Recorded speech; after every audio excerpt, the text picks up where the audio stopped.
since LLMs have really hit the broader consciousness, translation is just being integrated into everything now.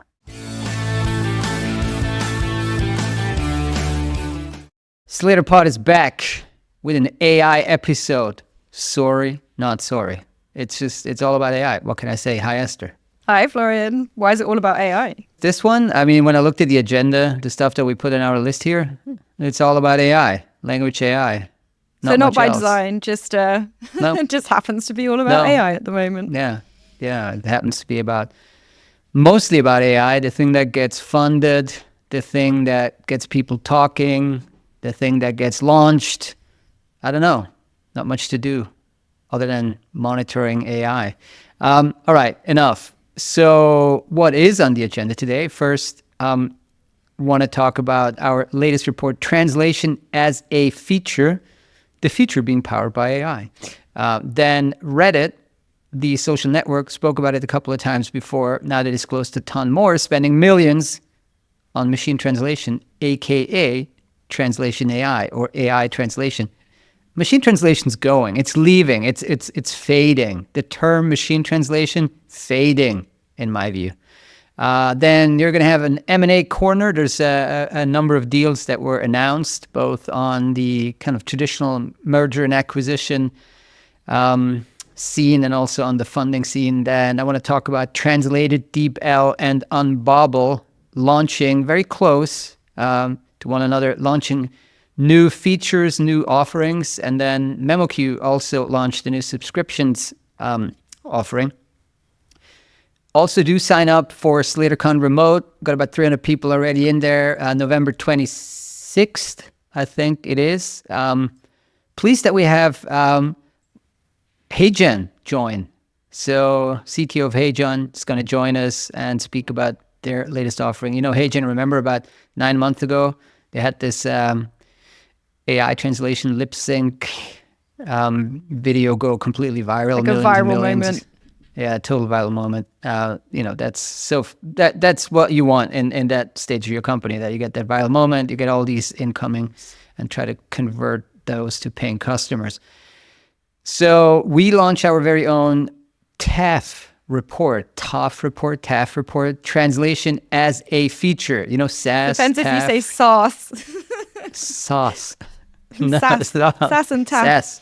SaaS and TAF. Yeah, all right. Yeah. SaaS and TAF. You're the native speaker. SaaS and TAF. So 21-page case studies to illustrate just how widely translation has now spread as a feature already. Now, let me give an example. Today, I did record another podcast with my son, who has what they call a future day. What's the future day? So the future day is when they go to a business and they basically just spend one day at a business. And because it was announced so late, there were almost no, like in his particular class, there were no places left. So, backup is family business. So he came to the office, spent a little bit of time here. Also, I went to my wife's office, spent some time there at the lawyer's office. So we, the only thing I could think of that was like marginally interesting, rather than me working in a sauna or something, was doing a podcast. All right, so we did a 5-minute podcast. I'm getting to the point here. I'm liking it. I want to listen. We did a 5-minute podcast, and we started out in Swiss German, but then we remembered that the AI transcription is probably going to bungle it, so we switched to High German. Did the podcast in High German, just 5 minutes, about like how his day was and etc. And then I noticed that in the script, the tool that we're using to edit, they now added a little button like that in beta you can now have translated captions. So, bringing this full circle, translation as a feature is exactly that. You're in a tool that is doing a lot more than translation, but translation is becoming a feature. So on the script, which we're using for podcast production, you can now have translated captions. It's still in beta, but obviously in the next few months, it's going to launch it more generally, and then that's just another feature. Now you may say, well, the script, it's a video editing / podcast audio production tool, so it's very natural that you'd have translation. Sure, that's right. But in our report, we had a bunch more use cases that go way beyond like these kind of core audio and text and obvious use case. So for example, we had Oracle, and I think we spoke about this on the pod, we might have, that Oracle added some translation feature for free text safety case information to like one of their tools that's now where you can use it for life sciences, process management, things like that. So very deep, right? So this is going to compete with some of the more narrower industry solutions. Or we also featured a company called Prepared, which you spoke about it last time on the podcast, like, connects 911 callers to first responders, and then you can switch to the languages. So their core product isn't really language, but it's kind of a call, and you can then speak to first responders. Or for example, Typeform, a SaaS tool that we're using for survey, and they have a button now that allows you to translate questionnaires and surveys into 26 languages, and so on. So these are really like 3 or 4 tiny examples of what is a macro trend right now. Since LLMs have really hit the broader consciousness, like translations just being integrated into everything now. This is just 3 out of literally thousands. And this goes beyond just connecting like an API, like a Google Translate API or machine translation API. This goes way deeper.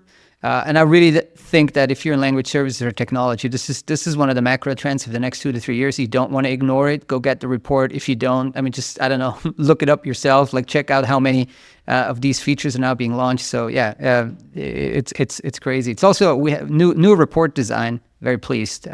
So we work very hard behind the scenes. It makes me wonder as well. What you're talking about, obviously, it's raw in a certain sense. So you've got the product, you've got the feature.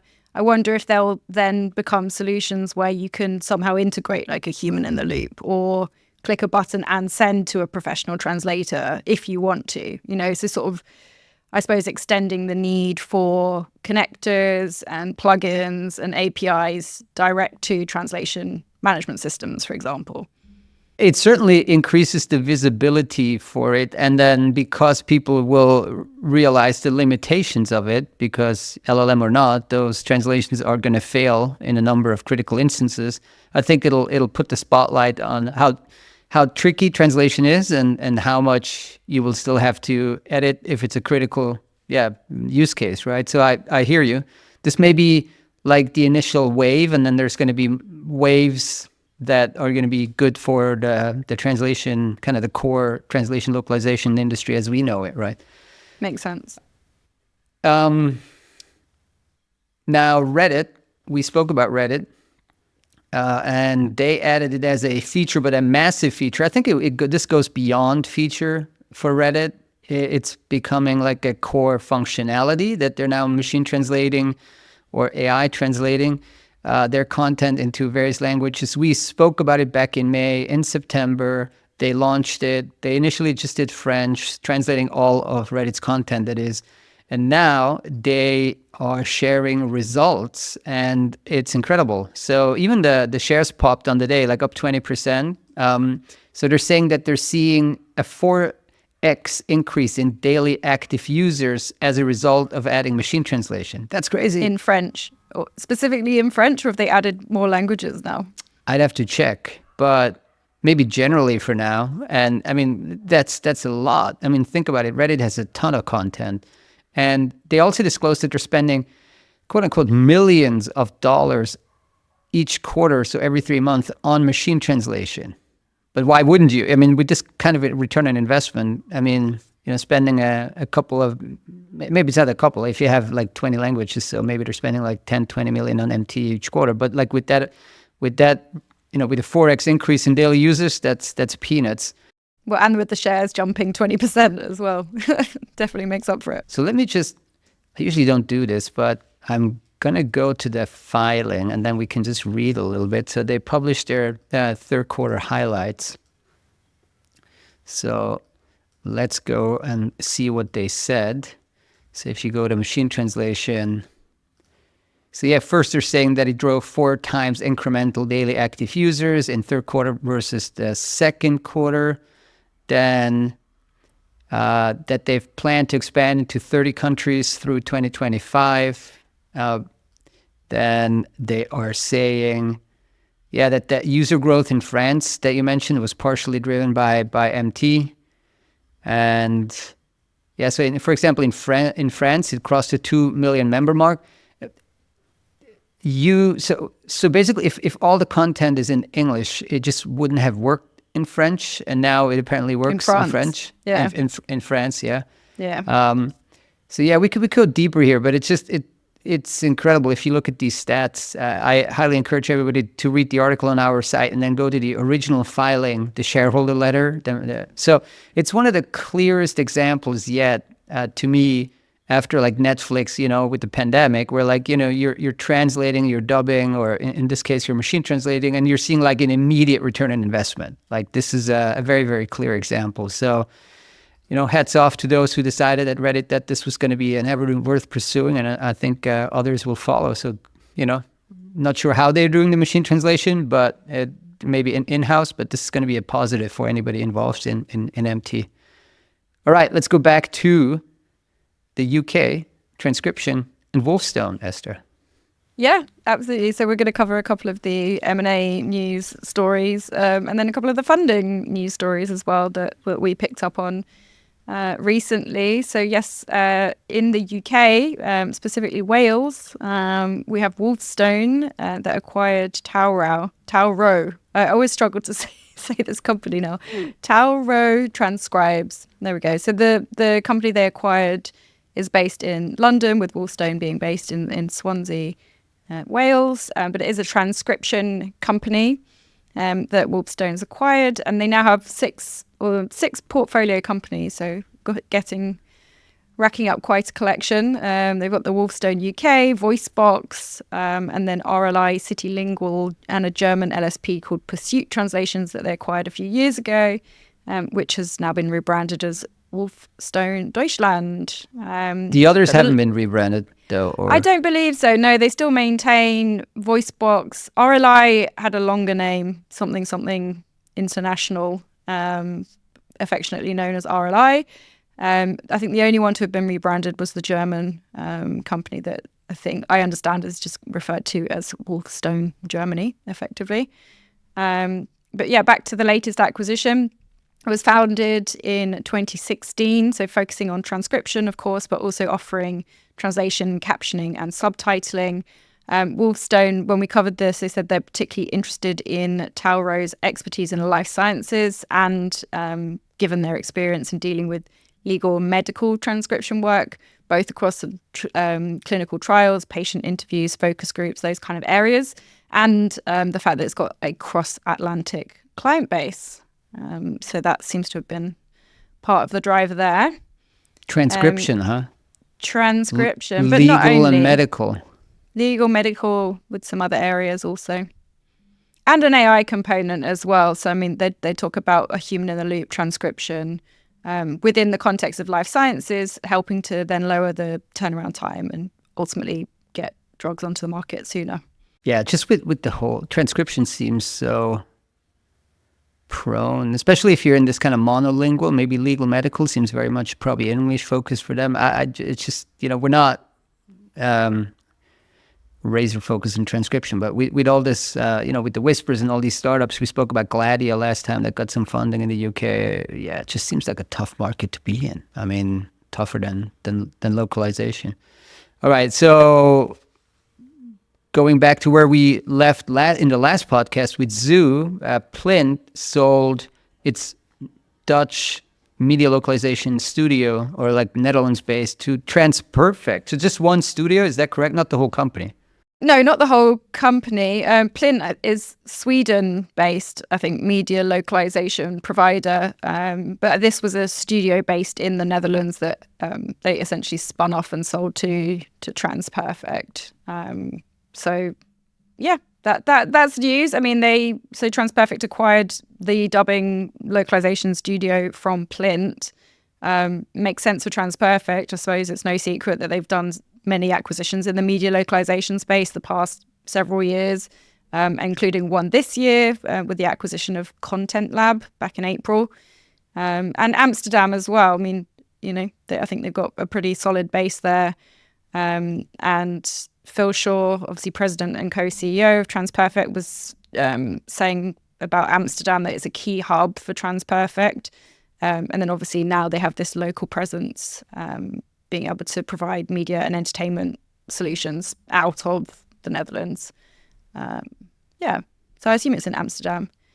Now, with studios, maybe you won't need studios anymore. No, I'm just kidding. We had this really elaborate discussion with Stuart from Zoo on the last podcast. So, but there's obviously a lot of AI and competition coming. And so Pangaea AI raised 9.5 million for, AI translation and, synchronized lip movements, things like that. So yeah, to tell us more about that. That is, in a sense, partially media localization.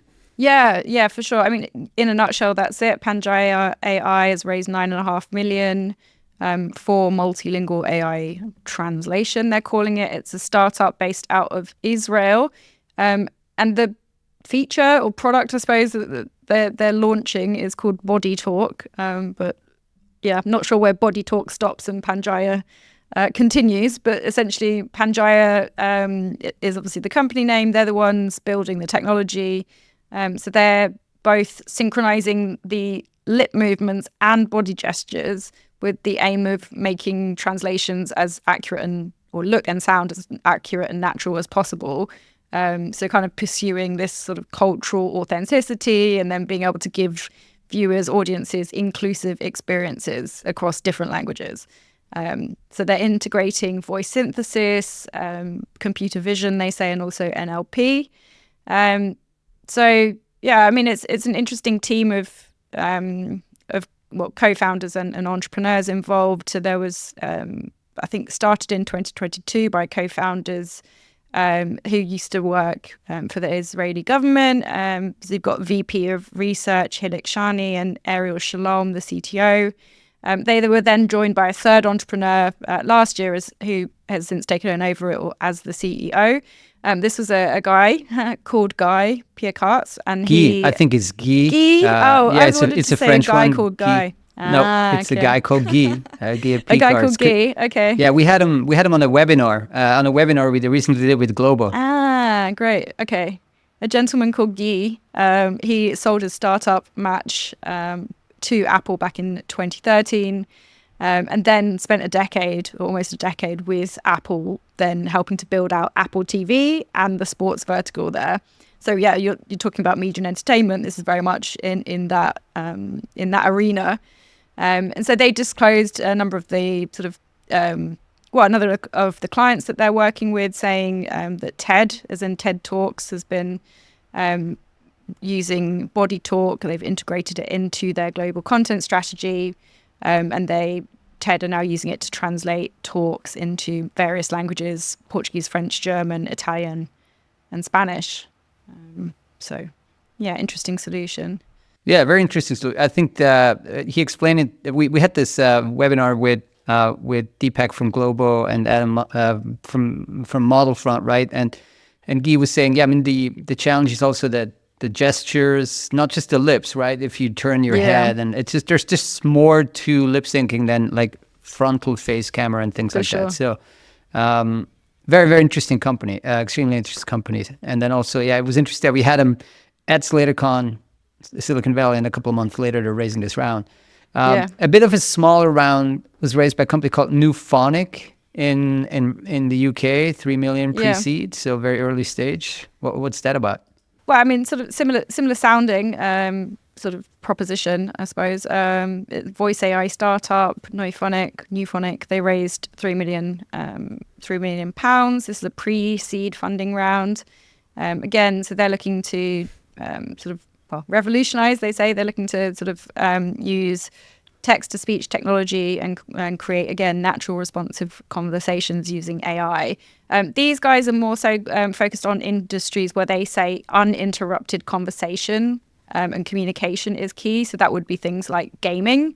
If you think about, I suppose, people having conversations over headsets, and then conversational AI in the arena of digital avatars, and then obviously for the use case of real-time translation.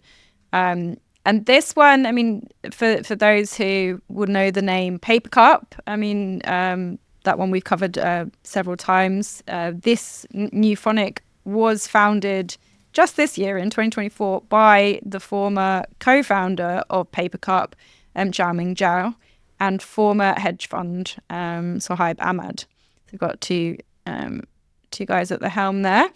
Yeah, I was just looking up Papercup. Sorry. Do you remember them? Slater Pot 67. It was a long way time back. ago. Yeah. It's a long time ago. In April of 2021, we had Papercup on the podcast. So Yeah. So yeah, so Gao Qiaming, he co-founded Papercup, and now he's founding this one. All right. Yeah, and obviously very, very, very recent if it's only been founded sort of in the past, 9-10 months or so. So yeah, their technology, they say, enables real-time lifelike speech in multiple languages, and their focus is on ultra-low latency, they say. So they've managed to get the latency down to 25 milliseconds.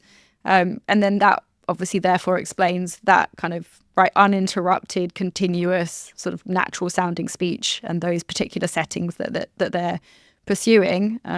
Also, reportedly, they filed a patent for an algorithm that generates speech. And they say that is word for word as text arrives. So, yeah, therefore sort of leaning into real-time translation and also content localization segments also. That's a segment 3 well-known companies, or at least 2, are leaning in as well. And that's, I want to talk about 3 AI launches that happened in the past 14 days from really well-known names. So we don't have to unpack all of them. We're just trying to kind of give awareness, and then maybe you go and dig into it yourself. But there is a common thread here. So we had Translated, Rome-based, right?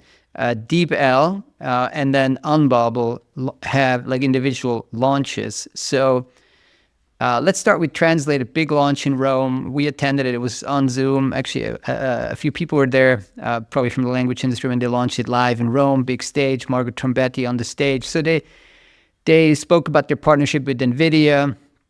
They also partnered with Italy's largest supercomputing center, Zinica, they trained a new large, not large language model, but like a large MT model. So it's not a billion parameters, but like 100 billion parameters just for translation. They're calling it Lara. So I think you can, hang on, what's the URL?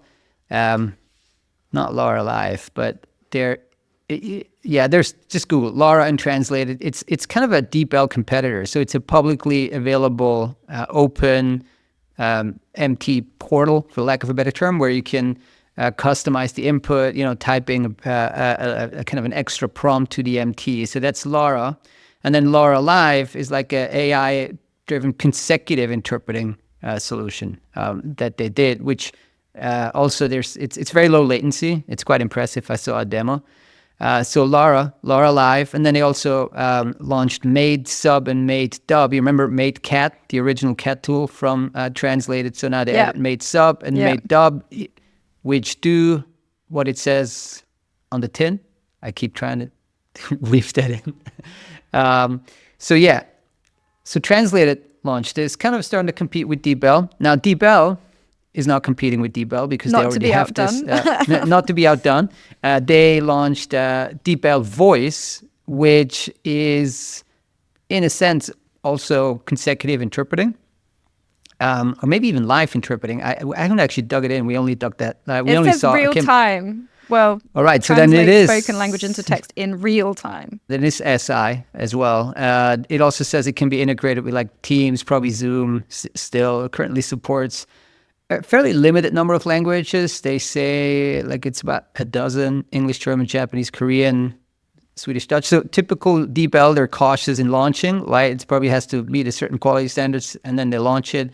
So DeepL Voice after DeepL Write, now the second big launch that they do. Very, very interesting, right? So they kind of all start going into each other's backyards there. And then Unbobble, not to be outdone, although, Voice was never kind of translated thing. But like you're seeing this breakdown of kind of typical barriers that we've had voice now and in the text, past, right? half or decade. Text and speech. Yeah, text and voice, yeah. Now, just briefly, Unbubble also launched something. We only picked that up a couple of days ago. So that's something called Widen. So WIDN.ai. And it's also kind of a DeepL Google Translate looking portal where you can prompt the MT to deliver a specific output. Tested it. It's quite good. They launched it. They had the CEO go on the show and talk about it. And they also talked about funding efforts, seeking additional funding to enhance its tech capabilities. So lots and lots happening with these, like what we used to call AI agencies or language AI companies, right? Where they're starting to add additional features. So Translated, DeepL, and Unbubble, very interesting launching these things. And then just close on one other thing, more relevant also for the translator linguist groups here. So MemoQ Translator Pro apparently now has a subscription model that you can have all these features like flexible subscription options, annual or monthly. So going from install to cloud and subscription, they got things like live docs and other things there. Very compatible. You can use it with other tools as well. So yeah, MemoQ Translator Pro for the translators among the listeners, definitely worth checking out. All right, that's it for today. We are probably going to take a 1 week break with podcasting, and we'll be back in 10 days to 2 weeks from now because we're going to NTIF. Very excited to go to NTIF in Malmö, which is happening next week, Monday, Tuesday, Wednesday, in the beautiful city of Malmö. So flying out to Copenhagen, going to speak there, doing the closing keynote. Hope to see you there. Until then, goodbye.